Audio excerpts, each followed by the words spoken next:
వినియోగదారుల హక్కుల దినోత్సవ నిర్వహణ నిర్వహించారు. అలాగే నరసరావుపేటలో మార్చి 17న ప్రపంచ వినియోగదారుల హక్కుల దినోత్సవం ఘనంగా చేపట్టారు. కమిషనర్ పౌర సరఫరాల శాఖ ఆదేశాల మేరకు జిల్లా సంయుక్త కలెక్టర్ మరియు పల్నాడు జిల్లా అధికారులు ఉత్తర్వుల ప్రకారం ఈ కార్యక్రమాన్ని నరసరావుపేట శంకర భారతీపురం జిల్లా పరిషత్ హై స్కూల్లో నిర్వహించారు. ఎవరైనా సరే కన్జ్యూమరే, అంటే ఒక వస్తువు తీసుకొని అది వాడుతున్న ప్రతి ఒక్కరు కూడా కన్జ్యూమరే. సో ఆ వస్తువు కొంటున్నప్పుడు మన హక్కులు ఏంటి, మన బాధ్యతలు ఏంటి అని తెలుసుకోవాలి.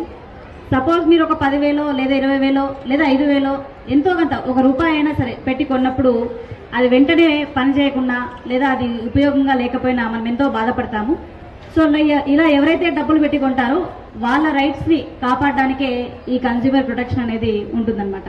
సో మీరు ఒక వస్తువు కొంటే దానికి తగ్గట్టు ఏంటి ఇన్స్ట్రక్షన్స్ ఏంటి, ప్రికాషన్స్ ఏంటి, ఎన్ని రోజులు పనికి వస్తుంది, దాని వ్యాలిడిటీ ఏంటి అని అన్నీ కూడా వాళ్ళు మెన్షన్ చేసి ఇస్తారు మన రైట్స్ కోసమే. అయితే కేవలం రైట్స్ ఒకటేనా అంటే హక్కుల కోసమే కాదు, మనకు కొన్ని బాధ్యతలు కూడా ఉంటాయి. సో మన బాధ్యతలు ఏంటి అంటే పర్యావరణాన్ని పరిరక్షించేలా ఆ ఉత్పత్తుల్ని, ఆ ప్రోడక్ట్స్ని వాడడం, తర్వాత రీసైకిల్ చేసిన వస్తువుల్ని వాడడం. ఇలాంటివన్నీ మనం చేయకపోతే ఏమవుతుందంటే మనం చెట్టెక్కి మనం కూర్చున్న కొమ్మని మనమే నరుకుంటున్నట్టు ఉంటుంది. కాబట్టి సో ఏమవుతుంది, మనం కూర్చున్న కొమ్మని నరుకుంటే మనమే కింద పడతాం.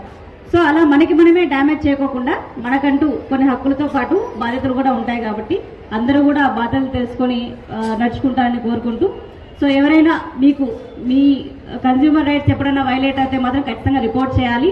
మీరు అప్పుడప్పుడు న్యూస్లో వింటుంటారు, ఒక చిన్న క్రీమ్, ఏదైనా బ్యూటీ క్రీమ్ సరిగా పనిచేయకపోతే కొంతమంది కోర్ట్స్కి వెళ్ళి ల్యాక్స్లో దానికి కాంపెన్సేషన్ తెచ్చుకున్న వాళ్ళు ఉంటారు.